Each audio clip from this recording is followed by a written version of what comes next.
Okay, here we go. Add some old world sweets to your dessert table. We're making kolachkis with Marla, the chef in red. Kolachkis, when I was a kid, I called them garage keys. Oh.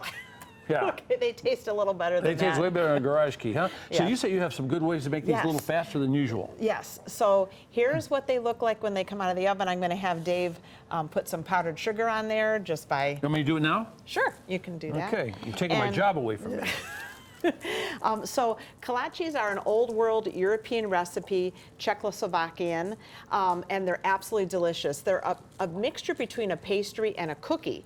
Now the recipe is very simple. So you need your KitchenAid mixer or whatever kind of mixer, and you're going to have 2 sticks of butter and 8 ounces of cream cheese and 2 cups of flour. When you do that, you're going to get a nice soft dough like this.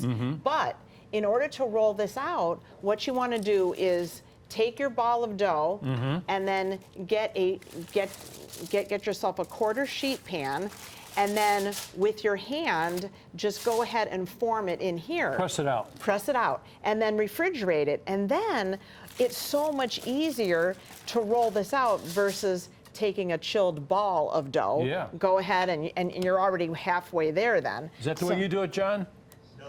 Okay, Oh, so everyone's okay. got their own way, right? Well, He's Italian. John might be doing it this way from now on because it's such a good tip. Look at that. But, Okay, here we go. The other thing I like to use is I like to use a marble rolling pin because you can also chill this in the refrigerator and it doesn't stick to your dough. So basically, it's so easy. Now, one of the tools that I forgot at home, because you know I live in North Carolina, and by the way, we're here, I just want to give a shout out. My nephew's getting married tomorrow, our nephew, Jordan. So we're so excited. Jordan met a wonderful, beautiful girl, Alexandra. Tomorrow's the wedding, so we came in town. It always helps when you get married. Yes, yes, we're very excited for our nephew.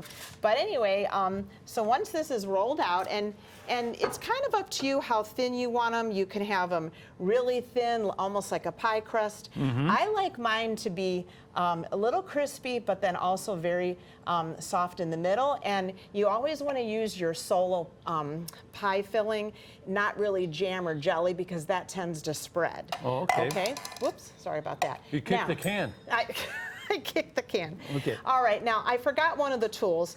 At home, I use a multi-headed. Oh, so you can cut like 3 at a time? Yes, I can cut multiple at a time, and it makes it very easy. Now we're going old school. Now we're kind of going old school, and of course you can use your pastry one with the little ridges to make a decorative edge. But people can go online to get the recipes from you? yes, if they go to marlathechefinred.com, they can send me a message, and I will send them the recipe. And That's very kind. Oh, yes. And I do have online classes, so if they ever want to take an online class with me, they can always do that.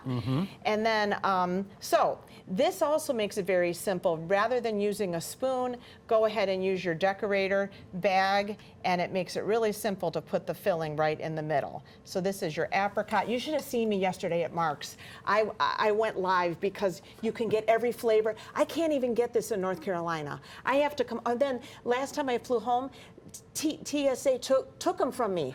And I'm like, what do you mean? How am I going to make my cookies? And they didn't care.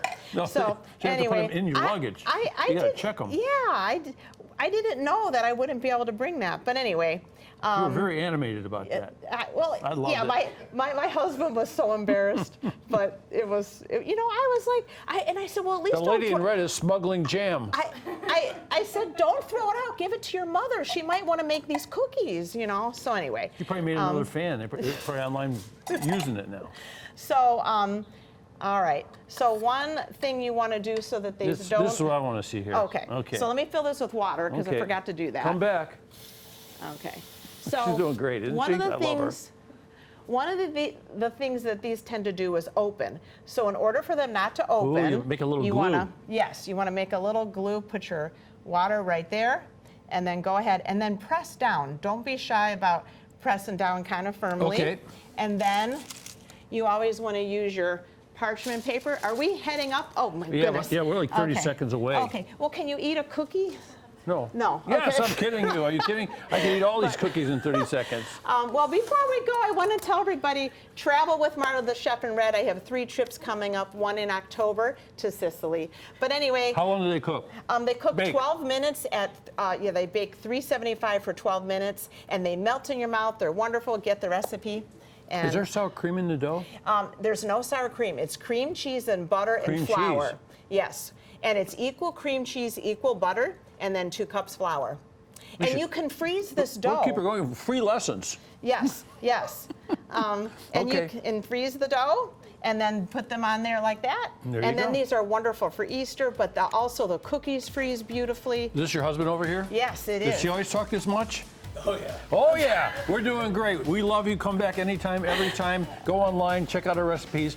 I love them. Call them kolaczkis. I call them grashkis. They're beautiful. And so are you. Thank you very much. Thank you.